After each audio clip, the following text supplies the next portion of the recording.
C'est Ferreira Carrasco. Allez, vas-y, pourquoi pas. Vas-y, pourquoi pas. J'ai un scoop pour vous. Penalty sur Ronny Lopez à la 151e. J'ai demandé pourquoi on n'est pas revenu sur la VAR, mais la VAR ne fonctionnait pas. Falcao, le Colombien qui a pris dessus. Il a réussi son dribble. Falcao, ouais. Il est mort. Ce soir, je vais dire tout haut ce que tout le monde pense tout bas. Radio Diagonale, la web radio 100% rouge-blanche. Salut tout le monde et bienvenue pour un nouveau mur des légendes. Un mur des légendes consacré à Jürgen Klinsmann, l'attaquant allemand qui avait signé à Monaco en 1992 et qui y a passé 2 saisons. Joueur de classe mondiale, quand même, on peut le dire, avec quelques titres mondiaux et européens plutôt chouettes. Donc on va évidemment parler du parcours monégasque de Jürgen Klinsmann sur ces 2 saisons. Et puis bien sûr, vous connaissez le casting habituel, Boris et Rome. Bonsoir messieurs. Salut Damien, salut Boris, salut tout le monde. Et bonsoir à tous. Et non, je ne ferai pas l'accent allemand. Ah non, mais je pensais que tu dirais au moins bonsoir en allemand. Non, ça non plus. Rappelle des mauvais souvenirs. Pourtant, je t'ai pas beaucoup vu en cours d'allemand LV2 au lycée. Ouais, italien, bien sûr. Ouais, non, mais, tous les locaux. On pouvait faire les deux. Faut pas déconner. C'est ce que j'ai fait. Excuse-moi. Ouais, l'italien pour Ferrari et l'allemand pour Schumacher. Exactement, les deux hymnes. Le fameux couple gagnant. Du coup, messieurs, si je vous parle de Jürgen Klinsmann, qu'est-ce qui vous vient en premier à l'esprit ? Petite question traditionnelle, Rome. Moi, ça n'a pas grand rapport avec Monaco. Pour moi, Klinsmann, c'est la Coupe du Monde 90. C'est ce maillot allemand un peu iconique, même si celui de 94 l'est peut-être encore plus. Je crois que c'était celui-là avec l'espèce de carré un peu sur le col. Mais ouais, voilà, c'est ce titre de champion du monde dans une des finales peut-être les plus dégueulasses de l'histoire, certes, mais c'est un titre de champion du monde. Donc, et puis c'est sa longue chevelure dorée. Voilà. Pour moi, Klinsmann, c'est quand même avant tout un grand attaquant de la Mannschaft avant d'être un grand attaquant de l'AS Monaco. Ouais. Boris ? Moi, c'est aussi un souvenir de Coupe du Monde, mais plutôt 98, alors où l'Allemagne avait pour le coup pas particulièrement brillé. Ils n'étaient pas allés très loin, ils s'étaient fait sortir par la Croatie. Ouais. Mais je sais pas pourquoi, ça fait partie des joueurs qui m'avaient laissé une impression. Lui, Birov, Vieri, par exemple, type d'attaquant. Alors, il s'avère qu'on les a eus les trois chez nous avec des fortunes diverses. Mais le genre d'attaquant qui m'avait laissé une impression avec un style un petit peu original, un petit peu particulier sur lequel on pourra revenir. Ouais, alors le maillot dont tu parlais, Rome, c'était ce maillot un peu type en avant Guingamp là, avec les sortes de plumage. C'est 94. Ouais. C'est 94, non ? Je sais pas, je t'avoue que j'ai trouvé juste une photo, mais je n'ai pas pu la dater. Mais ça doit 90, je crois qu'ils ont les lignes là. Ouais, je crois qu'il est plus simple en fait, 90. Ouais. Un peu plus simple. Bon, en tout cas, moi de mon côté, c'est un peu c'est la même chose que Boris, forcément, génération Footix. Et puis voilà, c'était ce qu'on disait un peu la dernière fois en plaisantant. Enfin, en tout cas, la remarque que tu me faisais, c'est que finalement les joueurs que j'ai préférés sur cette coupe, que j'ai découvert et préférés sur cette Coupe du Monde 98, sur les 5, il y en avait 4 qui étaient passés, 3 qui étaient déjà passés par l'AS Monaco, un qui y était encore, Fabien Barthès, et un qui allait y passer, c'était Oliver Bierhoff. Mais dans les 3, il y avait donc Manu Petit, Djorkaeff et Klinsmann, donc un peu mes premiers émois, mon premier top 5, on pourrait dire, joueur de foot. Et c'est quand même particulier qu'il y ait Bierhoff au milieu de tout ça. Pourquoi ? C'est quand même pas tout à fait... Je sais pas, moi, dans mon souvenir, Bierhoff, c'est pas l'attaquant le plus fifou, quoi. Pour moi, c'est son but en or en 96, voilà, c'est son gros fait d'armes. mais c'était pas un attaquant particulièrement. Je pense que c'est l'association en fait, Klinsmann-Birov. Je trouvais que ça avait vraiment beaucoup de gueule un peu. Ah bah après c'était très fort, bien entendu. Hein. Ça c'est un autre problème. Mais... Voilà, mais c'est l'époque où l'Allemagne savait sortir des attaquants de pointe, ce qui est un peu disparu depuis un moment où c'était des bons attaquants de surface quoi. Depuis Klose, ouais. Et c'est ce qui faisait défaut un petit peu l'équipe de France en plus à cette Coupe du Monde. Donc s'il y avait un truc qui faisait défaut à l'équipe de France et où il fallait regarder ailleurs, c'était plutôt ces postes offensifs là. Les Pays-Bas qui avaient une petite attaque sympa aussi. Ouais. Mais donc voilà, du coup, Jürgen Klinsmann que j'adorais sans avoir jamais vu jouer à Monaco, comme un Djorkaeff par exemple. Donc voilà, j'ai regardé un petit peu quelques matchs là, enfin quelques extraits, quelques compilations, un petit peu de Monaco-Barcelone de 94, des choses comme ça pour revoir un petit peu le joueur. Un joueur, Boris, qui arrive de l'Inter Milan. En 1992, avec cette anecdote qu'on avait un petit peu esquissée mais pas totalement, parce que voilà, on savait qu'on allait faire Klinsmann un jour et qu'on voulait pas totalement tout donner, mais on en avait un petit peu parlé au moment de l'émission sur Georges Weah. Ouais, bah c'est un petit peu une suite de l'épisode Georges Weah, effectivement. L'anecdote veut que les deux joueurs ont eu un destin assez lié parce que Klinsmann devait d'abord signer au PSG. Il avait été, on va dire, le contrat était prêt et même prêt à être signé par le joueur. Et il s'avère que ça a un petit peu coincé au niveau de la négociation salariale parce que forcément Klinsmann à l'Inter Milan avait des émoluments assez importants, peut-être trop pour le PSG par rapport à un Georges Weah qui était encore un jeune joueur qui avait quand même beaucoup moins prouvé à l'époque qu'un Jürgen Klinsmann qui n'avait pas forcément le même statut. Et quand le PSG a eu vent que Monaco pouvait être ouvert à laisser partir Georges Weah, et finalement on a trouvé un accord qui a arrangé un petit peu tout le monde, qui a permis à Klinsmann d'aller à Monaco où on était prêt à payer son salaire avec une fiscalité globalement un petit peu plus avantageuse aussi. Et le PSG a pu récupérer Georges Weah dans l'affaire. Donc voilà, petit coup de billard à 3 bandes. Ouais, le salaire, alors dans ce qu'on avait trouvé, c'était plutôt c'était de l'ordre de 800 000 francs mensuels, 800K, hein, comme dirait l'autre. C'est toujours, ça reste quand même moins que 600K hein, si on fait la conversion évidemment. Même en faisant la conversion, oui, t'es à des années-lumière. Bon, faudrait mettre l'inflation, mais. Ouais. Mais même avec l'inflation, t'es à des années-lumière. Et là, au moins, il y a un vrai apport sportif quand même. Aussi. Sinon, il n'y aurait pas d'émission sur lui. Ouais. Voilà. Mais donc, effectivement. Il y a une émission sur Abidal. Hein. Oui, bon. Aussi. Bon. Et sur Subasic. Ah non. Ah, tu te fais mal à toi-même, là, Damien. C'est pour Boris, c'est une passe décisive. Mais, c'est une passe décisive. Mais voilà, c'est la dernière émission, hein, Subasic, que vous pouvez aller voir. Mais voilà, un salaire très conséquent, parce qu'en fait, Klinsmann a re-signé quelques temps, jusqu'en 94 avec l'Inter. Il avait prolongé son contrat pour des émoluments très très élevés, ce que j'ai pu dire. Et ça va aussi un petit peu d'ailleurs cristalliser quelques tensions, ce qui va aussi occasionner le départ de Klinsmann. Hein. Il va prendre une pièce de 1000 lire en pleine poire au cours d'un match contre Parme. C'était le 12 avril 1992. Je fêtais donc mon premier anniversaire. Voilà, c'est dit. Vous pouvez me souhaiter un bon anniversaire dans les commentaires, hein. Ça sera un petit peu en retard mais c'est pas grave, et un bon anniversaire à Boris d'ailleurs, puisque du coup on diffuse le 18, mais Boris c'était son anniversaire hier. Ouais. Bon anniversaire Boris. Merci beaucoup. Voilà, comme ça si j'ai oublié en vrai au moins cette fois c'est bon. Mais voilà, du coup, ça a un peu occasionné quelques tensions qui font que Klinsmann va aussi voir d'un bon œil le fait de quitter l'Italie. Et donc tu parlais de cet épisode donc qui pouvait signer au PSG avant finalement de signer à Monaco. Alors l'Inter aurait été intéressé pour récupérer Georges Weah en fait à l'époque, hein, mais pourquoi pas se servir déjà aussi de Klinsmann comme échange, sauf qu'au final ils ont perdu Klinsmann et ils ont jamais eu Georges Weah. Bon bah non, voilà, c'était comme ça. Hein, c'est là où ils ont pris Bergkamp, je crois, il me semble, pour remplacer Klinsmann. Oui, je me souviens bien. Ils ont dû à vérifier.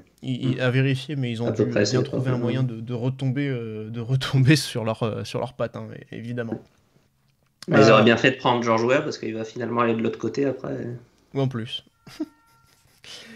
Mais en tout cas, Monaco récupère un attaquant de classe mondiale, Rome. Mais ouais, non, qui arrive donc de l'Inter, 35 millions de francs. Bon, a priori, avec la conversion actuelle, on est aux alentours des 7 millions d'euros. Mais bon, c'est évidemment pas à comparer avec les. Enfin, conversion plus inflation, mais c'est évidemment pas à comparer avec les sommes actuelles. C'est un mercato. C'est un mercato qui bouge. C'est un mercato qui est un peu important pour nous parce que également dans ce mercato-là, il va y avoir l'arrivée de Franck Dumas et de Sylvain Legwinski, pour citer que, parce que les autres, ça sera des joueurs moins importants dans l'histoire du club. Mais bon, c'est quand même deux autres joueurs assez importants. Dumas, on a fait un mur des légendes sur lui, et Legwinski, bon, ça sera certainement pas le cas, mais c'était quand même un joueur assez important de cette décennie 90. Et dans le sens des départs, ouais, bon, bah voilà, on l'a dit forcément, il y a le départ de Weah pour une somme à peu près similaire.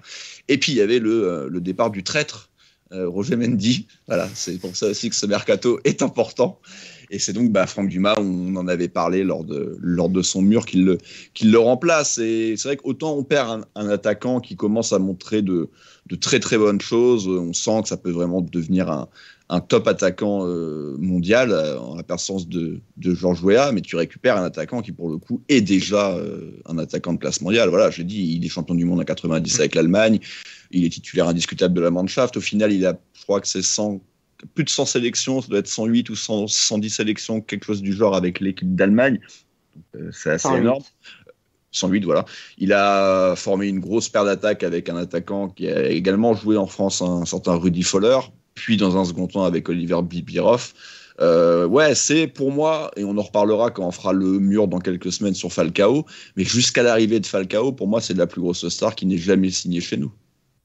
Arrivé en tant que star. Parce qu'après, on a eu des mecs qui sont devenus plus tard, qui ont signé chez nous, comme Weah, par exemple, qui n'étaient pas encore des stars en arrivant chez nous, mais des mecs qui étaient déjà de cette stature mondiale avant d'arriver chez nous et qui étaient encore dans leur prime. Oui, voilà, c'est plus aussi cette notion d'être... voilà, parce que Klinsmann arrive, il a 28 ans. Même sans le prime, moi je le mets au-dessus en carrière d'un Vieri, d'un Bierhoff. Donc même sans le prime. On pourrait discuter avec un Morientes peut-être. Ouais, Morientes. Qui était en perte de vitesse, mais... C'est Klinsmann aussi, Klinsmann s'il signe chez nous, c'est quand même que c'est pas non plus... Il sort pas d'une très grosse saison. Morientes, c'est un prêt aussi. C'est un prêt, donc la sensation est un peu différente. Mais je suis d'accord, je dis pas que c'est le seul. Mais pour moi, jusqu'à l'arrivée de Falcao, pour moi, vraiment la sensation, c'est que c'était la plus grosse star mondiale. On n'est jamais attiré en transfert. Peut-être Odell, Chifo, mais je suis assez d'accord pour les mettre un petit peu derrière, peut-être. Ouais. Je suis assez d'accord. Il y en a d'autres, bien sûr. Oui, Klinsmann vient de toute façon après Odell, par exemple. Donc, mais on ne connaît pas, enfin tu vois, il y a tout ce qui va avec, quoi. Non, c'est certain.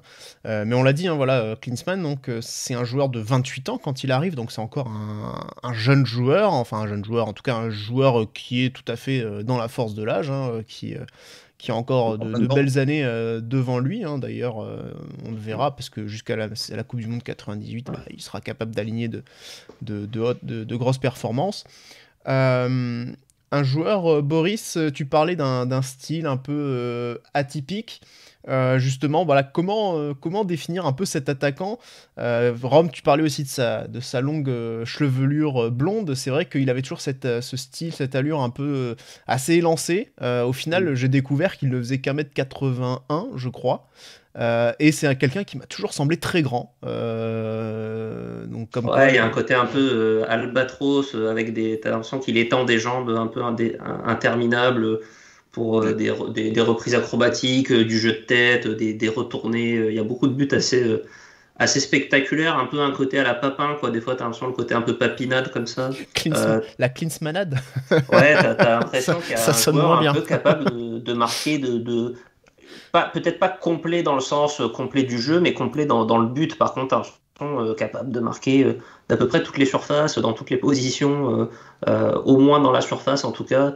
T'as l'impression qu'il avait un peu tout, voilà, le jeu de tête, la frappe en force, le côté renard à rôder, à gratter des ballons dans la surface, un peu un côté à la Trezeguet aussi, je trouve, finalement, le Trezeguet qu'il y avait chez nous à l'époque. Ouais, joueur assez puissant, mine de rien. Enfin, en tout cas, c'est vrai qu'on voit quand même sur ses buts ce côté un peu spectaculaire. On sent qu'il se dégage aussi quand même une certaine une certaine puissance parce que capable de faire des différences sur des courtes distances aussi, capable de se démarquer facilement et de frapper fort. Donc c'est vrai que c'est vraiment un attaquant complet, comme tu disais.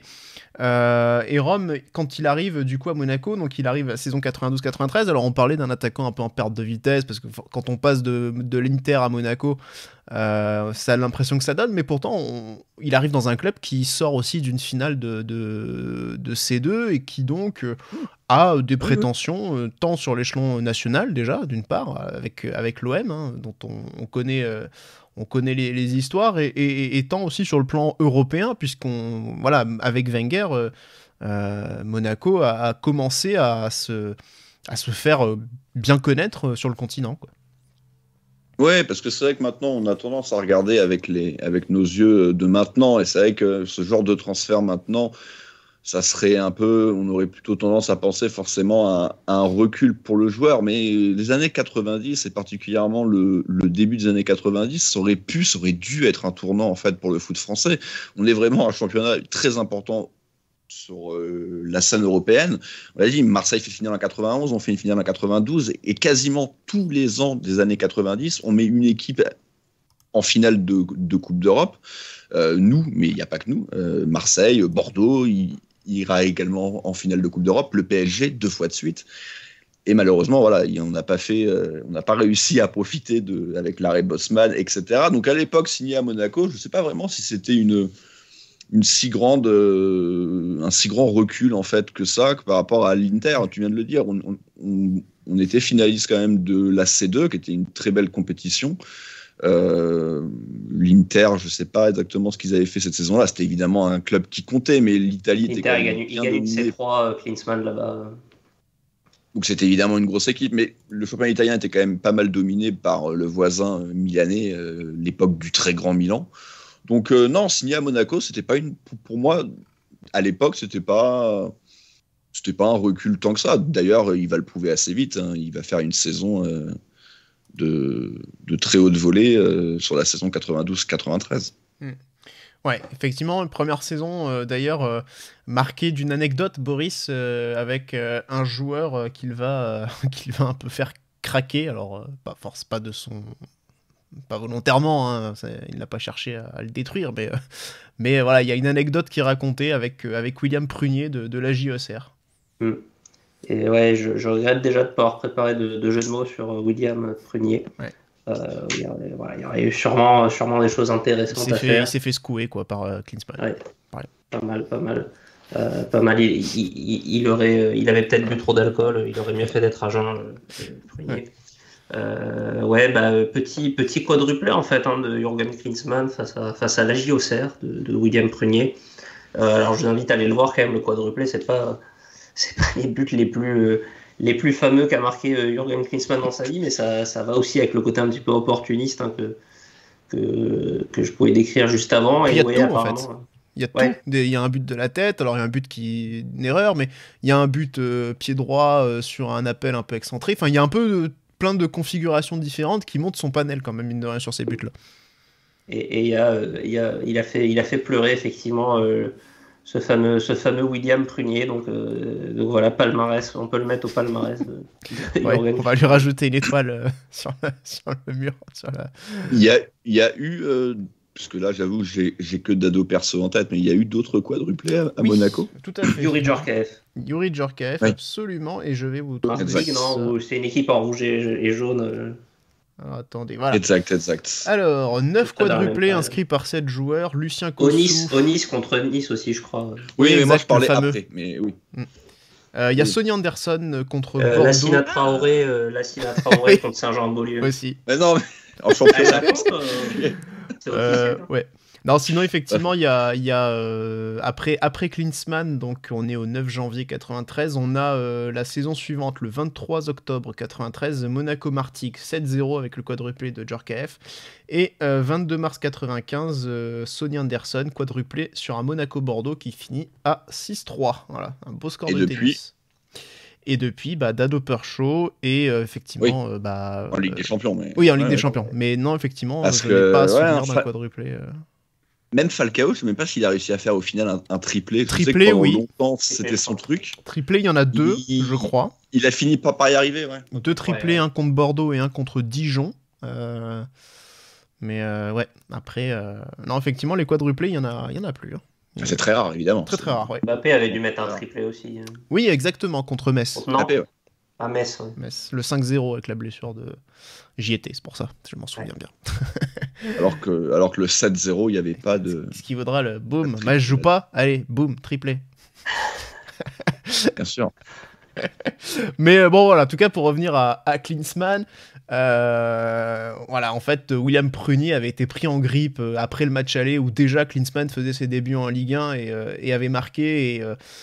Et Auxerre s'était imposé hein, quand même, par contre. Mais en fait, Prunier avait été un peu derrière victime de beaucoup de critiques, de sifflets systématiquement dès qu'il jouait dans un stade. Donc il a craqué après ce match-là, après ses 4 buts encaissés, sur lequel il est aussi le défenseur hein, qui marque Klinsmann individuellement, puisque Giroud jouait avec le marquage individuel. Et derrière, il convoque un peu les journalistes dans les couloirs et ils font en larmes pour dire qu'il arrête, que ce sera son dernier match en France, etc. Alors, j'ai pas vérifié s'il a mis ses menaces à exécution derrière, mais voilà. Il était parti à Manchester, mais je sais pas si c'était juste dans la foulée ou... Avant de revenir à Toulouse. Ah oui, c'est vrai qu'il a joué à l'OM. Ouais. 93-94, il est à l'OM. Ça, c'est sûr. J'en suis sûr, parce que j'avais le Panini, donc il n'y a pas de... Voilà. Mais du coup, c'est quoi le aussi, il avait le Panini, mais pas le même Panini. Fromage, par contre. C'est quoi, du coup, moi aussi, je faisais la collection de Panini. Damien c'est 4-0, je crois. 4-0. 4-0. Ouais. Elle est pas mal en double, hein, Damien. Ouais. Mais du coup, donc voilà, c'est un peu l'anecdote qui ressort aussi pas mal avec Klinsmann. C'est une saison qui est plutôt réussie hein, pour Monaco, qui finit 3e hein, sur le podium du championnat, et Klinsmann notamment, Boris, qui finit meilleur buteur cette saison du club. Ouais, ça peut presque sembler une saison assez banale, voire assez moyenne, hein, finalement, par rapport à l'époque Wenger, où on est toujours au moins podium et très souvent quand même un petit parcours européen. Là, on est plutôt dans la moyenne basse avec une 3e place. On est déjà quand même sur la fin des années Wenger. Il y a eu pas mal de mouvements. On l'avait dit, c'est après la finale de Coupe des Coupes perdue. Il y a quand même une 3e place. Il y a un parcours assez décevant en Coupe d'Europe avec Monaco qui va être éliminé dès le 2e tour par l'Olympiakos. Et il marquera pas sur l'Europe. Sans but effectivement de Jürgen Klinsmann, qui va mettre quand même 20 buts en 35 matchs de Ligue 1, effectivement, et qui il va aussi avoir la naissance d'un bon petit duo avec un certain Youri Djorkaeff, hein, qui va être un duo assez complémentaire de gros buteurs. C'est plutôt Djorkaeff qui prendra le relais la saison d'après, mais voilà, une saison dans la norme, on va dire, pour les années Wenger. Ouais, et déjà un Victor Ikpeba aussi qui arrive du coup la saison suivante avec donc qui sera en lignée, hein, il y aura Djorkaeff, mais on aura aussi Ikpeba hein, dont on a parlé la dernière fois.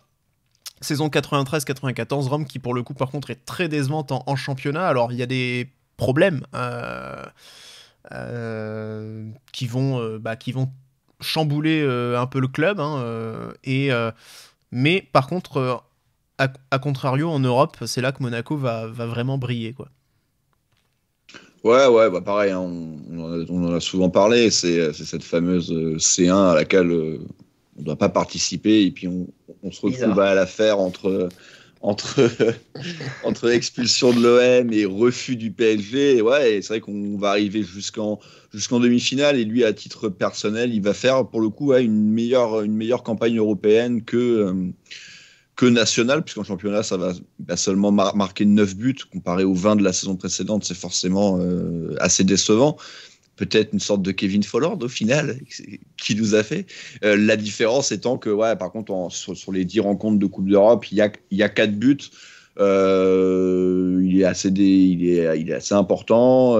Malheureusement, il ne suffira pas à franchir cette demi-finale et à aller rêver plus haut. Mais c'est vrai que cette saison-là, elle elle est particulière. C'est la préhistoire Marseille quand même si Marseille est encore là, mais ils vont être légués. Donc la saison est un peu bizarre et Monaco n'arrive pas à en profiter. Et c'est le PSG qui en profitera. C'est Paris qui est champion en 94. 2 saisons de très bonne facture quand même si la deuxième est peut-être un poil en dessous pour Klinsmann par rapport à la première. Klinsmann qui va quitter ensuite donc en 94 Monaco pour rejoindre Tottenham. 18 millions de francs, donc petite moins-value quand même, mais bon. Non, plus-value. Non, on l'a acheté 35. Ah non, 35, pardon. Oui, excuse-moi. Il était resté en euros. Sur les euros. Ouais. Faites chier avec les francs, ouais. C'est que les euros. Bien sûr. T'as connu les anciens francs, non, même Rob? Non, faut pas déconner. Tu comptais en centimes? J'ai bien connu les francs, par contre, ça c'est sûr. Et donc, du coup, Klinsmann qui part à Londres et qui sera adoré, d'ailleurs, très très vite. D'ailleurs, ça va parler de Klinsmania pour son arrivée à Londres. Donc, l'attaquant allemand qui aura encore de belles années futures. Peut-être c'est meilleur. Peut-être, c'est même, effectivement. à l'exception de la Coupe du Monde, on regardait avant l'émission, mais ouais, il fait 6e au Ballon d'Or 94, 2e en 95, 3e, si je dis pas de bêtises, en 96, en remportant l'Euro. Il remporte une Coupe UEFA avec le Bayern, voilà, en 96, cette fameuse contre Bordeaux. Championnat avec le Bayern également. Au final, il lui manquera dans un palmarès presque complet la Ligue des Champions. Il a 2 coupes UEFA, mais il est champion d'Europe, champion du monde. Ouais. Il a des coupes d'Europe, mais c'est pas la Ligue des Champions. C'est le petit truc qui lui manque pour vraiment être dans ce gratin-là de joueurs qui ont remporté les 3 compétitions. Il y en a évidemment, mais il y en a pas non plus légion, quoi. C'est finalement avec nous qu'il en a été. Qu'il en a été avec le plus proche, c'est exactement comme Djorkaeff. Du coup, avec le Bayern peut-être. Mais... C'est comme je sais pas parce qu'il y a 2 saisons. Oui, c'est comme Djorkaeff. Oui. Champion du monde, champion d'Europe, Coupe UEFA, mais pas de Ligue des Champions. Ça manque. Très aigué. Ouais, mais très aigué. Barthez, Henry, par contre, Barthez, il avait même commencé par ça, donc lui, il s'est pas emmerdé, mais oui. Oui. Mais oui, non, mais c'est là où c'est vrai quand même quelque chose d'assez compliqué. Je sais pas s'il l'a joué tant que ça la Ligue des Champions, parce qu'il a gagné qu'un championnat au final, à une époque où, en tout cas sur la grosse première partie de sa carrière, il fallait être champion pour la jouer, à part nous, pour des raisons que l'on sait. Donc, Fabregas aussi, Fabregas, je l'ai cité, la Ligue des Champions. Ah, tu l'as cité, excuse-moi. C'était à l'époque où il y avait des mecs qui faisaient presque une carrière de C3, quoi, en fait. Il a souvent joué cette compète, il a été meilleur buteur, il l'a gagné 2 fois. Ouais. Voilà. En tout cas, voilà, Klinsmann donc quitte Monaco en 94 et il sera remplacé par Sonny Anderson, dont on a déjà parlé il y a quelques semaines. Petit résumé donc des statistiques, 84 matchs pour Klinsmann en tout avec Monaco, 35 buts inscrits, 29 buts inscrits en Ligue 1, ce qui lui fait un point commun avec le joueur dont on parlera la semaine prochaine du coup. Voilà, c'est petit lien comme ça. Et malheureusement, c'est là où ça pêche un peu, c'est qu'il n'y a pas de trophée pour Jürgen Klinsmann, malheureusement. Donc voilà, un passage non couronné de succès malheureusement pour l'attaquant allemand. On va du coup maintenant voir un petit peu les résultats de notre vote ainsi que de celui des auditeurs. Donc malheureusement 4 non, y compris pour les auditeurs, 55,6%, et des notes qui se ressemblent beaucoup. Rome et moi on a les mêmes. Boris a un petit peu plus de longévité, mais bon, je sais pas trop où il est allé la chercher. Par contre, saison pleine. Par contre, un peu moins de legacy pour Boris que nous. Niveau aussi, je crois. Et en niveau aussi, oui. Bon, 4, 5. Nous, on a mis 5 parce que, bon, champion du monde, c'était un des meilleurs attaquants, au final, mondiaux quand il arrive. Tu le disais tout à l'heure, Rome, c'était une vraie star. Il y a des classements au Ballon d'Or. Alors, aussi quand il part ou à cheval, enfin la demi-saison qu'il fait avec nous, où il finit quand même 6e. Il est meilleur joueur allemand de l'année 94, c'est pas rien quand même quand tu es élu meilleur joueur allemand avec tout le reste. C'est beaucoup sur la Coupe du Monde aussi. Hein. Bien sûr. On est 5 buts à la Coupe du Monde. C'était aussi un très bon joueur malgré tout chez nous, même si on l'a dit, sa saison statistique en championnat est plus décevante, mais pour moi, voilà, il devait faire rentrer des quelques joueurs, 5-6 joueurs à 5 étoiles. S'il y en avait bien un qui pouvait y rentrer, c'était lui, quoi. Mais rares, effectivement, en plus, sont les joueurs qui ont aussi bien figuré ensuite sur ce classement quand même du temps de leur passage, ou en partie, à l'AS Monaco. Donc voilà, c'est vrai que c'est quand même pas si fréquent. Hein. On en parlait un petit peu avant de commencer cette émission. Voilà, je sais pas si vous avez quelque chose à ajouter sur le vote, sur Klinsmann, sur ce que vous avez décidé, si vous aviez envie de rajouter quelque chose également sur le joueur ou non. Non, mais la note globale est pas extraordinaire parce que la longévité est courte, mais c'est surtout le palmarès qui fait défaut. À partir du moment où tu n'es pas champion de France, tu peux pas être sur mon mur. Il a même pas ne serait-ce qu'une coupe. Non. Donc, c'est comme un Djorkaeff, comme un Thuram, voilà. Mais Djorkaeff a plus de longévité. A plus du double de rencontres et malgré tout je l'avais pas mis, donc forcément Klinsmann, il fallait le citer parce que c'était important quand ce mec a signé chez nous, c'était un vrai événement et qu'il a été bon également chez nous malgré tout, mais le fait que la ligne palmarès soit vierge, ça l'élimine d'office du mur, tout simplement. Du coup, le mur qui s'affiche et donc qui ne s'agrandit pas, tout comme le hall de gare de Boris qui ne devrait pas s'agrandir. Non, là, il y est pas. Voilà. Non, il est même pas dans le vestibule, là, effectivement, il est sur le parking. Il est resté sur la ligne de taxi, là, il avance. Voilà. Il avance pas. Il voudrait aller acheter un petit journal au relais, mais ça... La carte passe pas. Ouais, ça rentre pas. Bon. Prochain rendez-vous, du coup, ce sera la 40e émission et on va parler d'un joueur suisse. Donc, il n'y en a pas beaucoup, hein, des joueurs suisses. Patrick Müller. Ouais, ça c'est l'autre concept d'émission. C'est Naglio. Mais voilà, on va donc parler de Umberto Barberis, meneur de jeu des années 80. Donc voilà, ce sera l'objet d'une nouvelle émission. Prochain match, du coup, ce sera Monaco-Nice, donc c'est ce mercredi. Donc on va espérer prendre 3 points sur un rival, un concurrent direct à l'Europe. Et puis le prochain rendez-vous, donc lundi prochain, ce sera donc Umberto Barberis. Ils le sont peut-être plus, rivaux d'ici là. Mais... Je pense qu'ils le sont. Ils le sont déjà plus. Ils le sont déjà plus. Ils sont déjà dans le rétro. Au mieux, ils le sont redevenus avec un peu de chance, mais. Voilà. Mais... Voilà, donc. Oui. Umberto Barberis, du coup, prochain Mur des légendes. Merci Boris et merci Rome et merci à tous de nous avoir suivis. Salut à tous, c'est Daguet Monego. Et bisous.